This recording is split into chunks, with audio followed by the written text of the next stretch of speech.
Do you yearn for the good old days? Well, that is just because it is one of the fragments. It is pretending to be a wholesome ideology. It is pretending to be a united ideology. In the past, certain types of belief systems were helpful to people. For example, religious beliefs used to play a major role in many people's worldviews just because people had no scientific explanations of phenomena, so it was easier for them to perceive the world through a religious lens. However, such beliefs have outlived their usefulness, and we don't need them anymore because we have other explanations that are actually based on material reality, and people may strive towards such belief systems in the times of crises. So because capitalism has been slowly but steadily over the course of the past 400 years or so been eradicating all kinds of old belief systems, religion included. Just as I mentioned before, citing the book Escape from Freedom by Fromm, for the past 400 years or so, capitalism has been slowly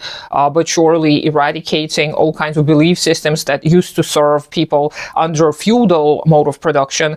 And of course, some remnants of those belief systems and those ideologies remain to this day. So religion is one of those as well. But the other regressive or backwards type of belief systems, they also still exist.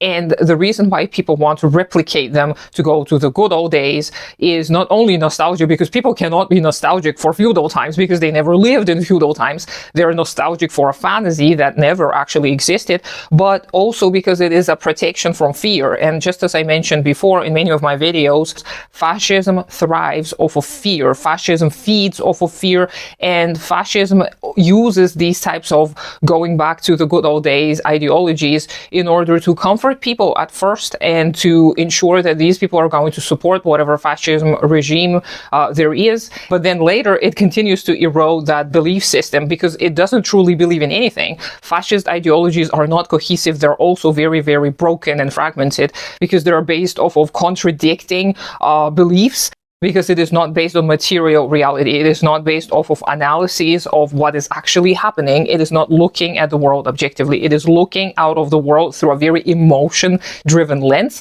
And this is why people usually respond well to a lot of these arguments, because we as humans, we respond very well to pathos or emotion-driven arguments. This is why it's very important for people who don't want to succumb to fascism and people who want to make the world a better place and an inhabitable place for every single species, not just humans.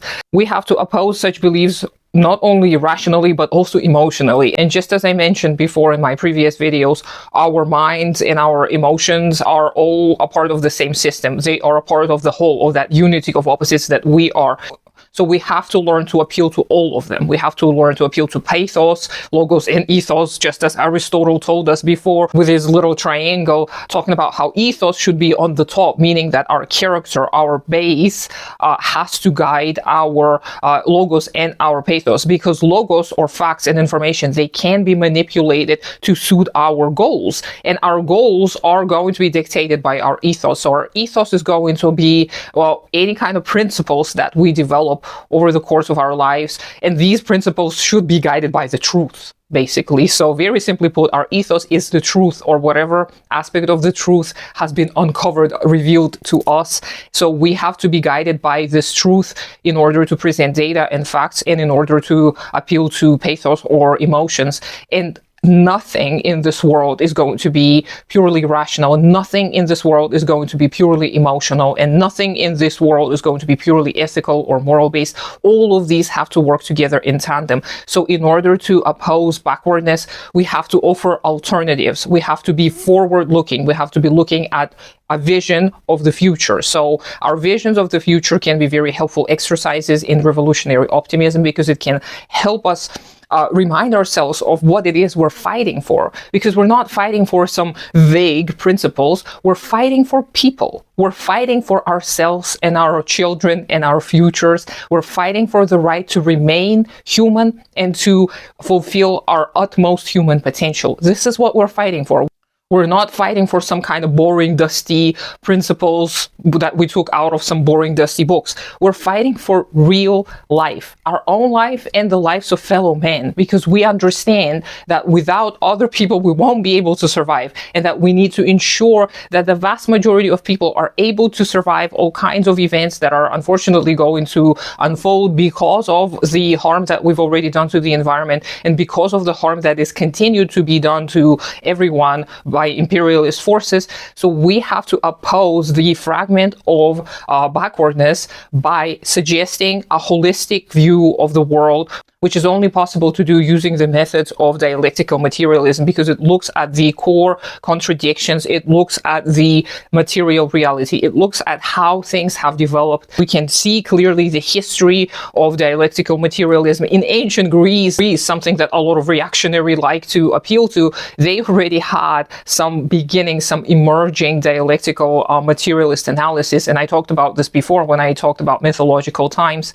So we have to use these methods, we have to see how they have developed, and people of all cultures throughout the history of humankind use dialectical materialist analysis, even if they did not call it that, because dialectical materialism is pragmatic. It is something that arises out of necessity. When you see the world around you developing in a certain way, you're going to start noticing the patterns, and when you notice the patterns, you see that there is this struggle and unity of the opposites. You see how things are always developing in a particular way, and it always requires a negation of the negations. So dialectical and materialist analysis is not a belief system. It is a way of viewing the world as objectively as we can. And as I mentioned before, we're never going to be 100% objective, at least I believe so, because I don't think we're capable of, in this human form, to be able to do that. But maybe in the future, who knows, if we continue developing and fulfill our human potential, maybe we will be able to overcome our human form, our physical form, and achieve even greater progress. Who knows? I'm not the one to speak, but as of now, with this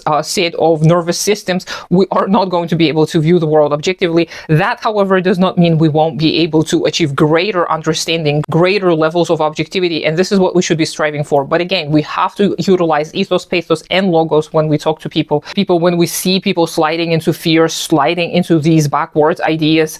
So let me know what you have been using, what kind of methods you've been using when you talk to people. Obviously, I'm not advocating for anyone to try and convince fascists to join our side, but I know that there are a lot of people who are kind of apolitical or maybe liberal who are still somewhat on the fence. So if you talk to such people and if you utilize any methods, do let me know. I hope you have a great day today. Consider supporting me on Patreon. Do take care of yourself and your community first. Subscribe to me on all the other social media platforms, even though I don't do much there, and I'll talk to you sometime later.